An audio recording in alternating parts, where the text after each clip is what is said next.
This is California State Highway 1 in San Mateo County. This particular stretch of the highway, known as Devil's Slide, offers some of the most stunning vistas of the Pacific Ocean to be found. But that breathtaking view comes with a price.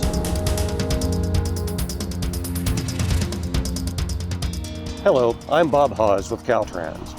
The story of Devil's Slide is a story that was decades in the making.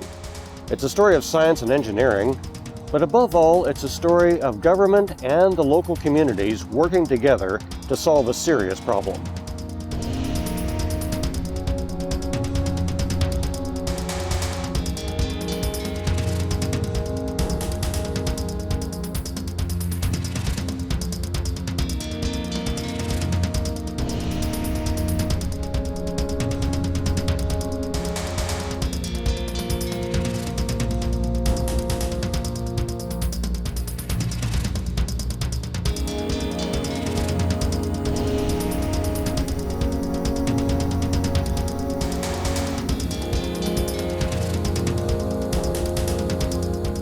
The closure of 2006 lasted from April to August, but it was not an isolated incident. Just 3 years after the road first opened in 1937, a major landslide led to a long-term closure of the highway. Since then, landslides, rock slides, and slip-outs have plagued the highway. Often, these calamities forced Caltrans to close the road for months at a time.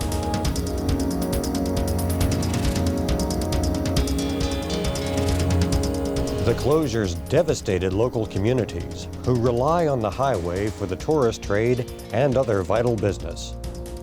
The last time we had a closure of Devil's Slide, it really impacted the businesses a lot because it really reduced the number of people who would come down here. Because it was a dead end, that word got out. And when the word gets out like that, people just stop coming, and it really had a huge impact on our businesses. They really suffered. It's dramatic. I mean, from the day before to the day after, literally you can see the difference. There's just a loss of cars and people in town, and the coffee shops and the restaurant and all the stores. It's a dramatic impact. It's you wouldn't have to live here to tell the difference. I mean, you walk through town and it appears like you could tell something's happened. For decades, debates raged between the advocates of a new tunnel and those who favored a highway bypass through the mountains. So we're going back into the 70s, 1970s, maybe the 80s. The tunneling technology hadn't advanced as to that point as much as it is today, with all the specialized equipment and these new techniques. So it was considered initially, but the tunnel cost versus cutting a road through, traditional cut and fill over the mountain seemed to be more appropriate cost-wise. But what happened over time through the 70s, the 80s, into the 90s is the changing environmental laws, the recognition that the water quality issues, the environmental impacts, and all those things, when you took those all into consideration, it starts to put the balance, it shifts the balance from these larger, which was a longer corridor for the bypass. So when you start looking at that and trying to balance the costs, you realize you have to spend more money doing mitigation for the cuts, the fill, the water quality impacts, the environment. And then it makes the other more attractive. In the same period, the tunnel technology is getting better, the costs are coming down, so it shifted. So when we reevaluated in mid-90s, it seemed like it was very competitive. In fact, in the final assessment, it indicated that the tunnel was a more cost-effective alternative. Finally, in 1996, voters settled the debate when they approved Measure T, the tunnel initiative. Measure T, the Devil's Slide Tunnel Initiative, passed in a landslide. I think we had 75% of the voters of San Mateo County saying, yes, we want a tunnel. The next day, after Measure T passed, Caltrans came forward, did a complete about-face, and has worked incredibly diligently with the community ever since then. Shoulder to shoulder with community members, hammering out the environmental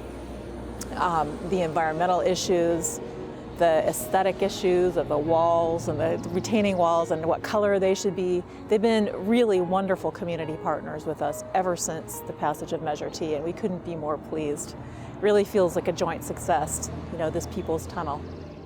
It took the people of San Mateo County to speak up and say, we want a tunnel. And then everybody had to listen to that. We had to change our coastal plan, and Caltrans had to go to the drawing boards and design a tunnel from there. The other part that I think was really wonderful is that we became partners with Caltrans in this solution. For the first time in 50 years, Caltrans would build an entirely new tunnel. But before ground could be broken, much work had to be accomplished. The design had to be finalized, and Caltrans real estate specialists negotiated to acquire the necessary private property.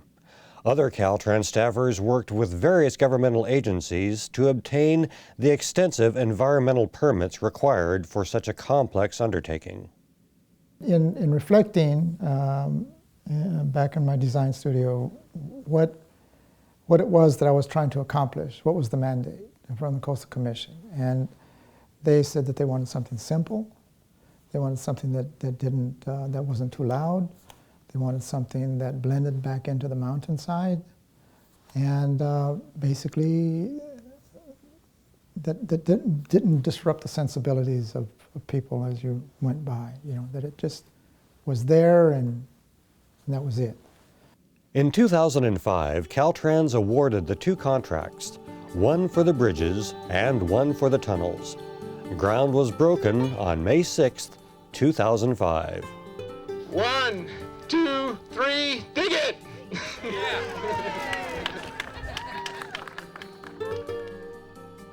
The day we broke ground, I think, was yet another milestone, another accomplishment for the department. Personally, I was proud to just be present with so many people who had done so much to get us to that groundbreaking. The community, the elected officials, the environmental group, our own staff. It was a proud moment, and it is yet another proud moment when we opened the facility.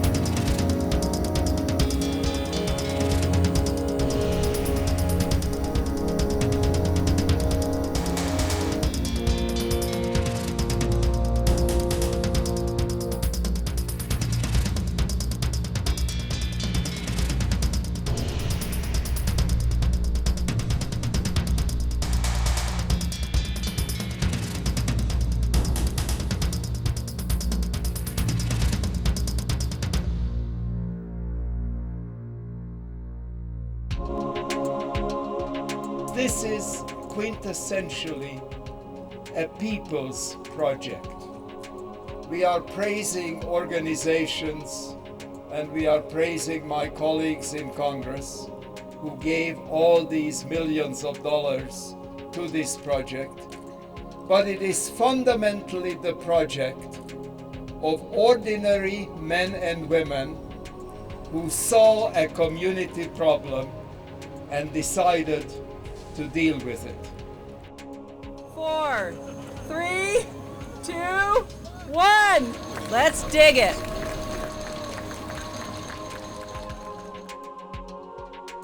This project, it's broken into three parts. We started the job with the South Rock cut, when we had to widen out a portion of Highway 1 to develop the laydown area for the future tunnel project. Our second project was constructing the cast-in-place segmental bridge over there at Shamrock. That also was, designed in mind to minimize impacts on the environment.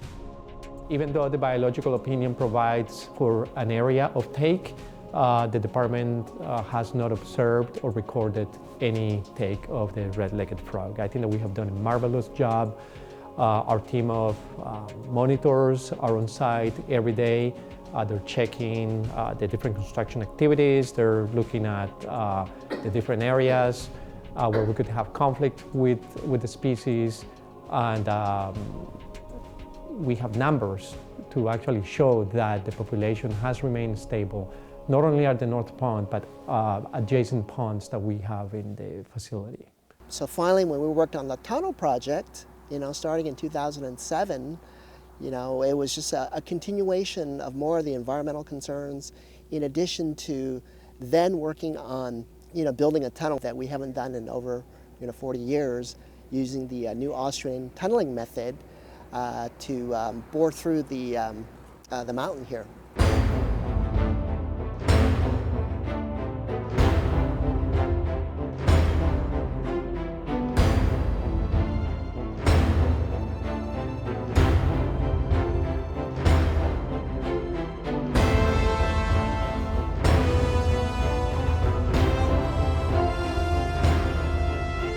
We are using the intact rock to provide strength for the opening. So at as we mine each individual round, we call them a round, and those rounds can be anywhere from 1 meter to 2.2 meters. As we're mining each individual round, we're determining the quality of the rock as we mine.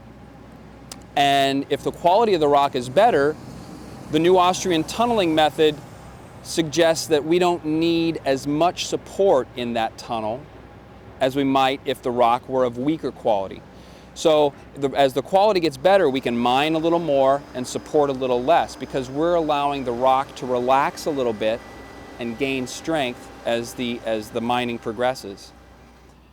And that's why we mine in 2 separate halves. The new Austrian tunneling method also that application calls for, depending on the strength of the rock, calls for the tunnel to be mined in 2 halves. We call that a top heading and a bench.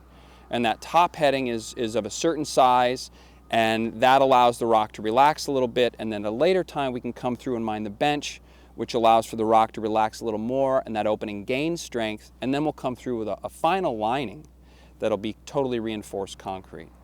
I think one of the best days on the project here at Devil's Slide was the tunnel hole through at the North Portal. When we actually were able to celebrate, with the community that we had finally, broken on through to the other side.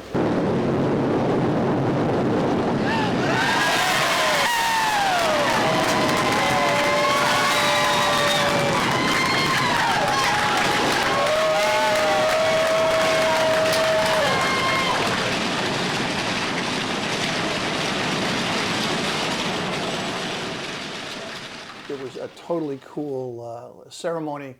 I thought the best part was when they punched through and they knocked everything out, then all the guys in the tunnel, all the construction workers walked out through the new opening, and they got greeted by all the people that were sitting there.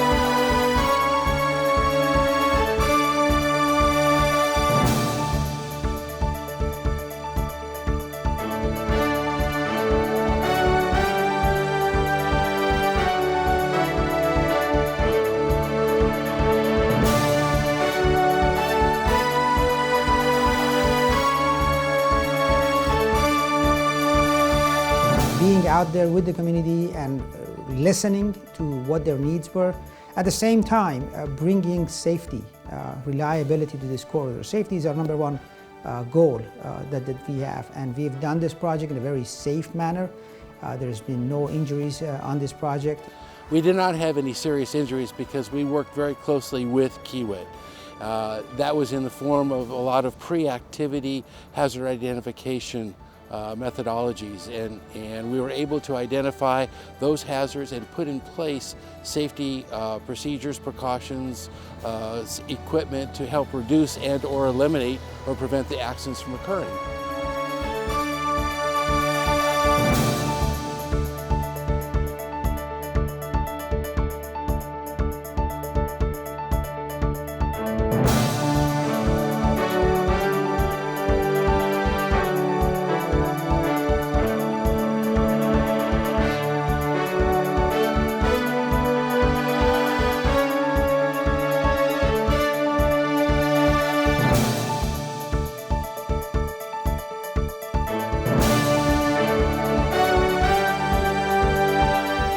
Very, very impressed with the way the entries to the tunnel look, the south especially, because you're right up next to it. I haven't really had that opportunity yet with the north end, but it's beautifully done. It looks like natural, the walls look like natural stone, and they're just beautifully done. The whole entry from the south and the north as well, but the south I've seen, as I say, closer. It's just beautifully done. I was very impressed. This is a great achievement. This is a great addition to the infrastructure that we have in this region and in Bay Area. And for the community, it's been, I want to thank the community for their patience while we went through construction of this project. And I think the time we took in going through the environmental process, in the deliberation that we had, in the design of this work that was very collaborative, I think the end product is something that everyone, not just the coastal community, but the whole state needs to be proud of. The biggest benefit when the tunnel opens is perception. Perception of the general public that it will be easier and faster to get to the coast. And the other part of that is safer. The economic and tourism boost, it's just going to be a wonderful impact for us, very positive.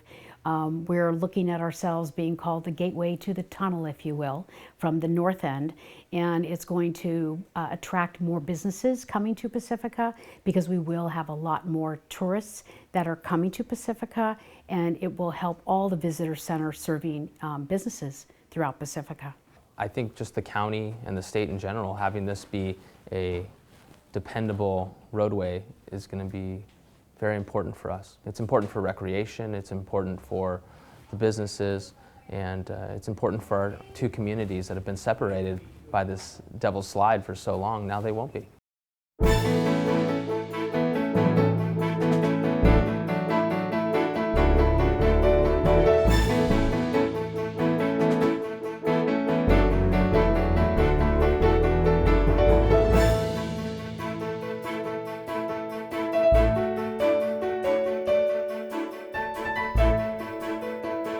The Half Moon Bay Coastside Chamber of Commerce and Visitors Bureau is so excited that the tunnel is opening this week.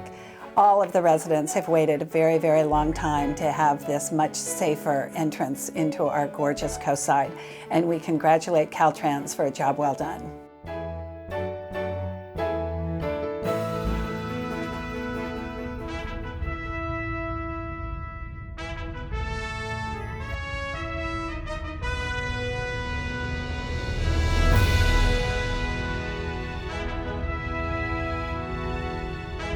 Just a couple of statistics. These tunnels are the first tunnels we've opened up in the state of California in 50 years.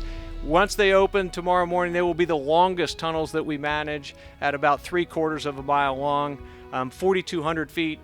Contractors pulled 420,000 cubic yards of rock and dirt out of these tunnels, which is about 21,000 truckloads, to put it into perspective. So with that, I'm going to move on to our very distinguished list of speakers. Today we stand here looking at our latest accomplishment, a Golden Gate Bridge of the South, a beauty that only the dreamers imagined, and a testament to the power of the ballot.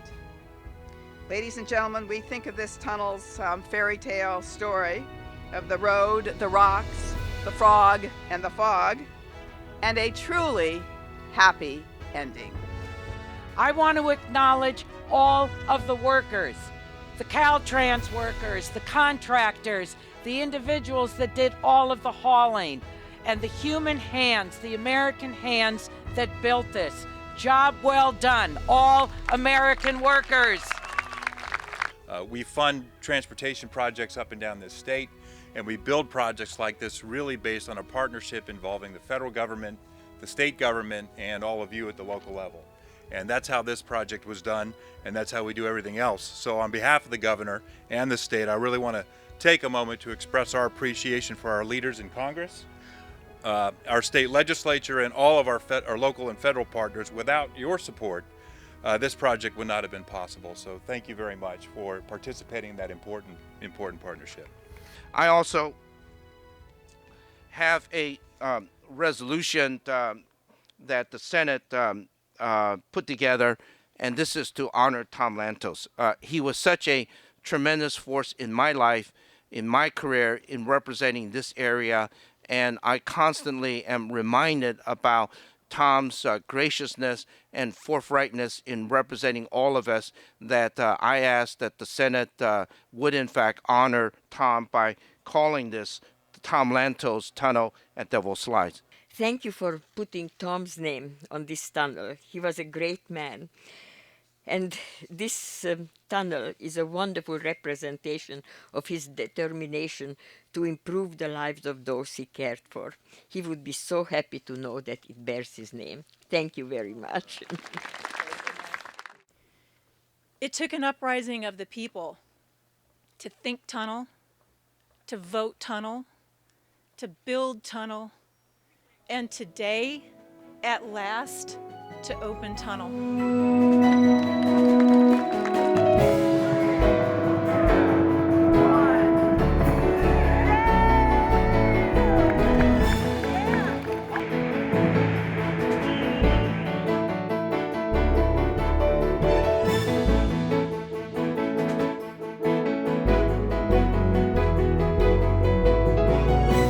The tunnels are now open, and the old road is being converted into a bicycle and pedestrian pathway, and the breathtaking views of the ocean will once again be available for everyone to enjoy. What has changed is that the local communities no longer have to worry about mudslides and slip-outs closing the road for months at a time and devastating their local economies. That is a thing of the past. For Caltrans, I'm Bob Hawes.